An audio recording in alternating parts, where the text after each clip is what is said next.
Hello दोस्तों, स्वागत है आपका इस नई वीडियो में। दोस्तों, इस वीडियो में हम सामान्य ज्ञान से संबंधित 50 इंपॉर्टेंट प्रश्न लेकर के आपके समक्ष उपस्थित हुए हैं। तो बिना देरी किए इन इंपॉर्टेंट सवालों को शुरू करते हैं। इससे पहले यदि आपने चैनल को सब्सक्राइब नहीं किया है तो चैनल को सब्सक्राइब करके बेल आइकन को प्रेस कर दें ताकि लेटेस्ट वीडियो की नोटिफिकेशन आप तक पहुँच सके। तो चलिए शुरू करते हैं। इस वीडियो का पहला प्रश्न है, भगवान बुद्ध को ज्ञान की प्राप्ति कहाँ हुई थी? आपका राइट आंसर होगा बोध गया में भगवान बुद्ध को ज्ञान की प्राप्ति होती है। अगला प्रश्न है, आर्य समाज की स्थापना किसने की? आपका राइट आंसर है स्वामी दयानंद सरस्वती जी के द्वारा आर्य समाज की स्थापना की गई थी। और आर्य समाज की स्थापना किस वर्ष होती है? आपका राइट आंसर होगा 1875 में। अगला प्रश्न है, पंजाबी भाषा किस लिपि में लिखी जाती है या फिर पंजाबी भाषा की लिपि क्या है? आपका राइट आंसर है पंजाबी भाषा गुरुमुखी लिपि में लिखी जाती है। तो ये पॉइंट आपको ध्यान रखना है। जैसे कि आप जानते हैं कि प्रत्येक भाषा की क्या होती है, एक लिपि होती है। और हिंदी जो भाषा है ये आपकी देवनागरी लिपि में लिखी जाती है। ठीक उसी प्रकार से पंजाबी जो भाषा है इसकी लिपि गुरुमुखी लिपि है। अगला प्रश्न है, भारत की मुख्य भूमि का दक्षिणतम किनारा कौन सा है? आपका राइट आंसर है मुख्य भूमि का दक्षिणतम किनारा है आपका कन्याकुमारी। ये आपको ध्यान रखना है। अगला प्रश्न है, भारत में सबसे पहले सूर्य किस राज्य में निकलता है? आपका राइट आंसर है अरुणाचल प्रदेश में सूर्य सबसे पहले उदय होता है। अगला प्रश्न है, इंसुलिन का प्रयोग किस बीमारी के उपचार में होता है? आपका राइट आंसर होगा मधुमेह की बीमारी में। इसको डायबिटीज के नाम से भी जानते हैं। ये अग्न्याशय से संबंधित होता है। अगला प्रश्न है, बिहू किस राज्य का प्रसिद्ध त्योहार है? आपका राइट आंसर है बिहू ये असम का प्रसिद्ध त्योहार होता है। अगला प्रश्न है, कौन सा विटामिन आंवले में प्रचुर मात्रा में पाया जाता है? आपका राइट आंसर है विटामिन सी। ये आंवले में होता है आपका विटामिन सी। और ये आप जानते हैं विटामिन की जो खोज है वो फंक के द्वारा की गई है, या फिर विटामिन शब्द का पहली बार प्रयोग फंक के द्वारा किया गया है। और विटामिन ए की कमी से रतौंधी रोग होता है, विटामिन बी की कमी से बेरी-बेरी रोग होता है, विटामिन सी की कमी से स्कर्वी रोग होता है, विटामिन डी की कमी से रिकेट्स नामक रोग होता है। तो चलिए अगला प्रश्न है, भारत का प्रथम गवर्नर जनरल कौन था? आपका राइट आंसर है विलियम बेंटिंग। ये भारत का प्रथम गवर्नर जनरल था। अगला प्रश्न है, कागज का आविष्कार किस देश में हुआ? आपका राइट आंसर है सबसे पहले कागज का आविष्कार चीन में हुआ है। अगला प्रश्न है, गौतम बुद्ध का बचपन का नाम क्या था? आपका राइट आंसर है गौतम बुद्ध का बचपन का नाम होता है सिद्धार्थ। अगला प्रश्न है, भारत में सशस्त्र बलों का सर्वोच्च सेनापति कौन होता है? आपका राष्ट्रपति राइट आंसर हो जाएगा। ये आप जानते कि मतलब जो तीन सेनाएं होती है, थल सेना, वायु सेना और जल सेना, इन तीनों सेनाओं का सर्वोच्च सेनापति होते हैं राष्ट्रपति। और ये आप जानते हैं कि राष्ट्रपति का उल्लेख भारतीय संविधान के किस अनुच्छेद में किया गया है? तब आपका आंसर होगा अनुच्छेद 52। अनुच्छेद 52 में उल्लेख है कि भारत का क्या होगा, एक संविधान होगा और राष्ट्रपति देश का प्रथम नागरिक होता है।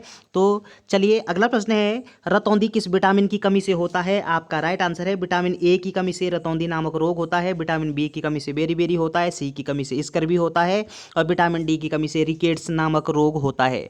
अगला प्रश्न है, पोंगल किस राज्य का त्योहार है? आपका राइट आंसर है तमिलनाडु का त्योहार है। कौन सा? पोंगल। अगला प्रश्न है, गिद्ध और भंगड़ा किस राज्य के लोक नृत्य हैं? आपका राइट आंसर है ये होता आपका पंजाब राज्य का। अगला प्रश्न है, टेलीविज़न का आविष्कार किसने किया? आपका राइट आंसर है टेलीविज़न का आविष्कार करते हैं आपका जॉन बेयर्ड। आपका राइट आंसर होगा। अगला प्रश्न है, भारत की पहली महिला शासिका कौन थी? राइट आंसर होगा रजिया सुल्तान। ये भारत की प्रथम महिला शासिका होती है। इंपॉर्टेंट प्रश्न है, ध्यान रखिएगा। अगला प्रश्न है, मछली किसकी सहायता से सांस लेती है? आपका राइट आंसर है गलफड़ों की सहायता से मछली सांस लेती है। इसको गिल्स भी कहा जाता है। अगला प्रश्न है, इंकलाब जिंदाबाद का नारा किसके द्वारा दिया गया है? शहीद भगत सिंह के द्वारा दिया गया है इंकलाब जिंदाबाद। अगला प्रश्न है, जलियांवाला बाग हत्याकांड कब हुआ है? आपका राइट आंसर है 1919 में अमृतसर के पंजाब में ये क्या होता है, जलियांवाला बाग हत्याकांड होता है। पूरी डेट 13 अप्रैल 1919 को। अगला प्रश्न है, 1939 में कांग्रेस छोड़ने के बाद सुभाष चंद्र बोस ने किस दल की स्थापना की? आपका राइट आंसर है फॉरवर्ड ब्लॉक की स्थापना की। तो जब सुभाष चंद्र बोस जी के द्वारा कांग्रेस से इस्तीफा दे दिया गया था तो उसके 3 दिन के भीतर सुभाष चंद्र बोस जी के द्वारा फॉरवर्ड ब्लॉक की स्थापना की गई थी।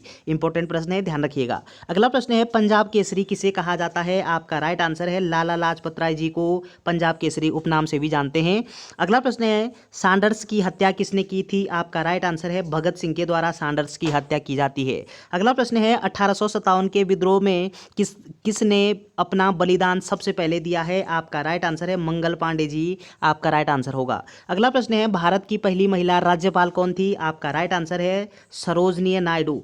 सरोजनी सरोजनी नायडू ये भारत की प्रथम महिला राज्यपाल थी। इंपॉर्टेंट प्रश्न है। और राज्यपाल के लिए सरोजनी नायडू के द्वारा एक पॉइंट कहा गया था, वो आप कमेंट बॉक्स में टाइप कर सकते हैं। अगला प्रश्न है, माउंट एवरेस्ट पर 2 बार चढ़ने वाली प्रथम महिला कौन थी? आपका राइट आंसर है संतोष यादव।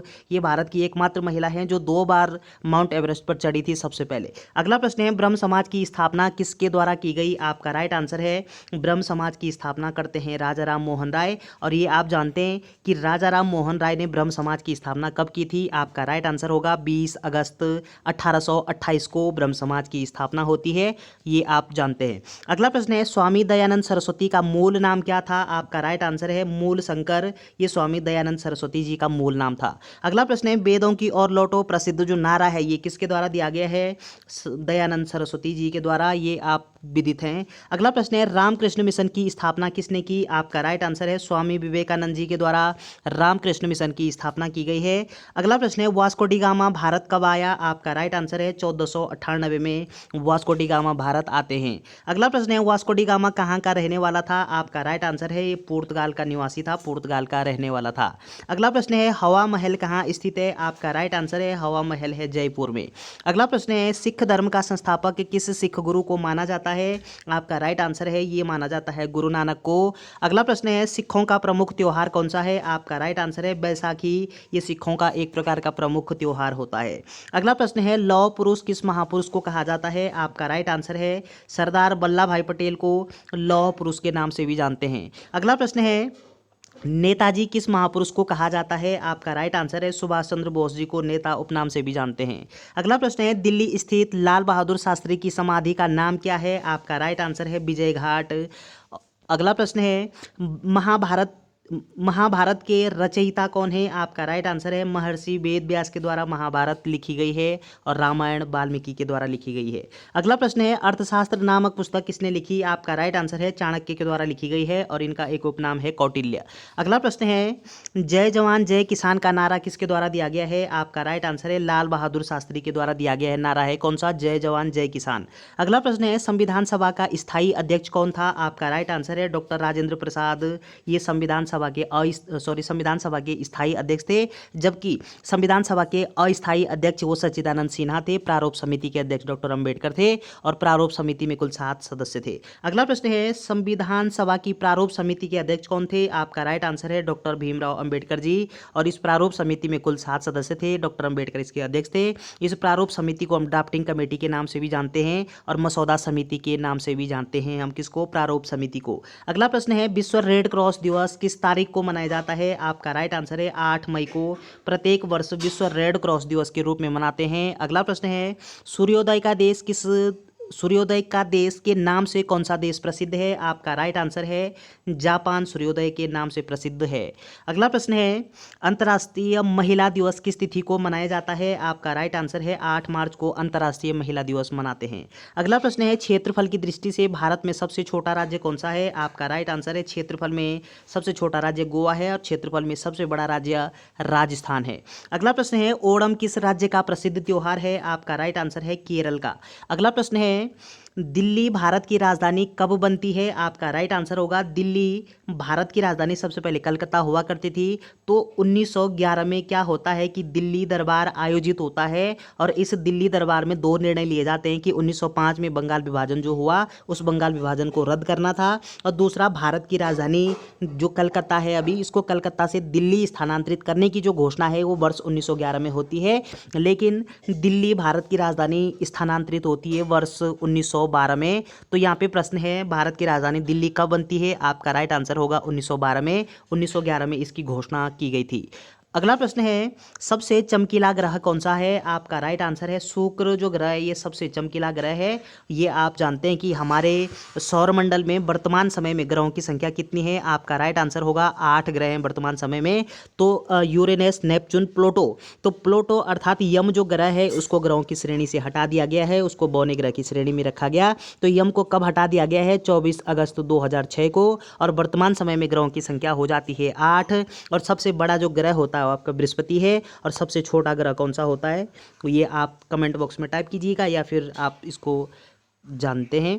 तो चलिए दोस्तों, ये 50 इंपॉर्टेंट प्रश्न थे। वीडियो अगर आपको अच्छी लगती है तो चैनल को सब्सक्राइब करना ना भूलें। Thanks for watching.